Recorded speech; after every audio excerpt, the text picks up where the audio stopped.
Hello and welcome back to my page. You are very welcome here. This video is sponsored by Cronin Cider. Choose to be extraordinary. Their 0.0 is impeccably delicious, guys. Buy one, enjoy one, have one. This week I was down in Dungarvan, County Waterford, and the atmosphere was majestic. Harty Cup time, lads. A little known fact by me is I went to St. Coleman's College 1990 to 1995, and I was a boarder there, one of the last boarders, one of the last brigade, and we were very successful while I was there. We won 2 Harty Cups and I was involved in none of them. Just the talent on show, the times I was around there were, honestly, off the Richter scale. But I have followed Coleman's religiously since and looked out for their scores and looked out for their results. And back in those days, I thought the sun would always shine on Cork hurling.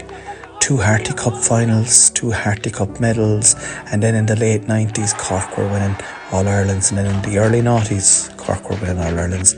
But that's all dried up now. Anyway, I don't know how to pronounce this place. Friar Park.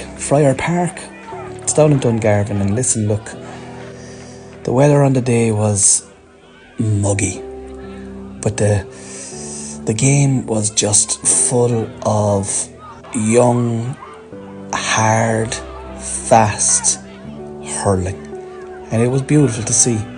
And even though the conditions were disgusting to play in, I mean, it was foggy and the ground was wet and it was cold, it did not stop either of these two teams doing their best. Here is the Cronin Cider Choose to Be Extraordinary moment of the match. De La Salle working an absolute beautiful score here. 4 or 5 passes over the bar from out around midfield. A real team effort. Gorgeous score. The first half was, I arrived a small bit late and I missed the first goal. There was 2 goals in this game, but there was nothing between these teams. Really and truly, it was nip and tuck all the way in the first half. Point for point, score for score, shoulder to shoulder. It was beautiful to watch, and it was epic. The noise was sensational. This is something that is lacking, I think, from, I suppose club games in particular, is the fan base making noise, making themselves heard. Listen, every score that was scored, particularly by St. Coleman's, was just roared on, and the cheering and the shouting and the cavorting, it was like an eargasm, to be honest. It was absolutely enchanting, and it would get the blood up for anybody. Look at that. Beautiful. De La Salle had some fantastic hurlers, and the free taking on show at this game was second to none. Some of the aerial battles were awesome as well, but for me it was the unerring free taking that was catching my eye. Soon before I knew it, it was half time and I had to walk around to try and gather my thoughts. Come see me in the Opera House on Valentine's Day, and with my thoughts gathered then, I saw De La Salle come out, and then Coleman's College. It was a great old song that we used to sing back in the day. It went a bit like, if I had the wings of a sparrow, if I had the arse of a crow, I'd fly over insert opposition and shit on the bastards below. Anyway, they weren't singing those types of songs today. It was a lot cleaner. And look at that for a beautiful pickup. Number 14 for De La Salle and number 6 for De La Salle were worth the admission alone. And that pickup was just absolutely beautiful. And the second half, De La Salle kind of came out of the blocks, and Coleman's were a little bit shell-shocked. 14 with a mesmerising score there.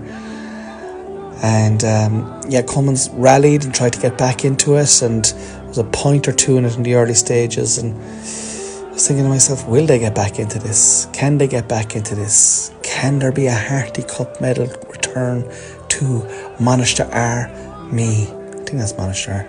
What is it? I don't know. My Irish Isn't that great, guys? A great score there. Suicide spare.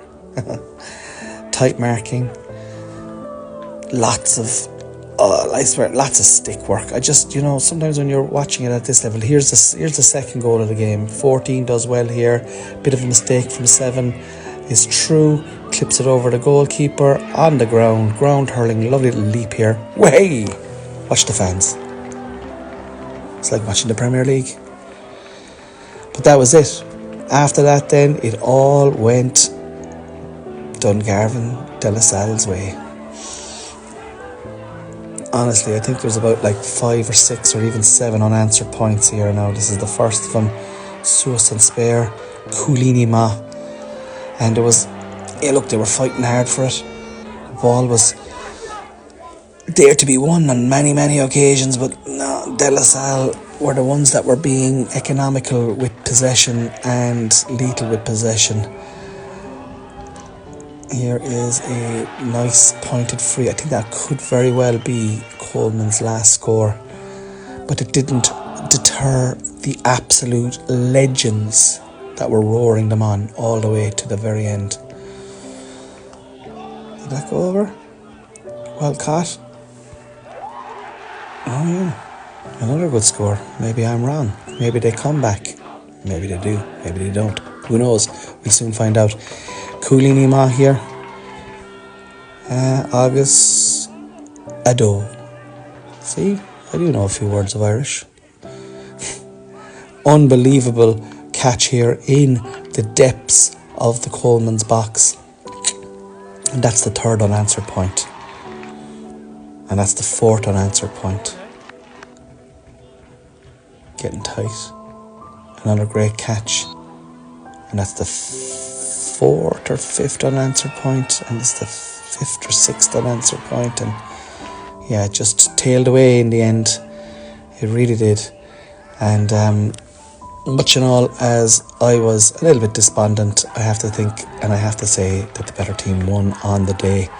And yeah, conditions were difficult, but you know what? It was a game of hurling on a Wednesday. Met it done.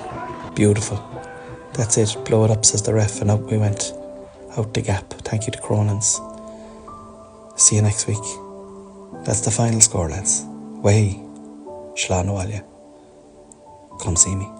De Barras next week. Bye.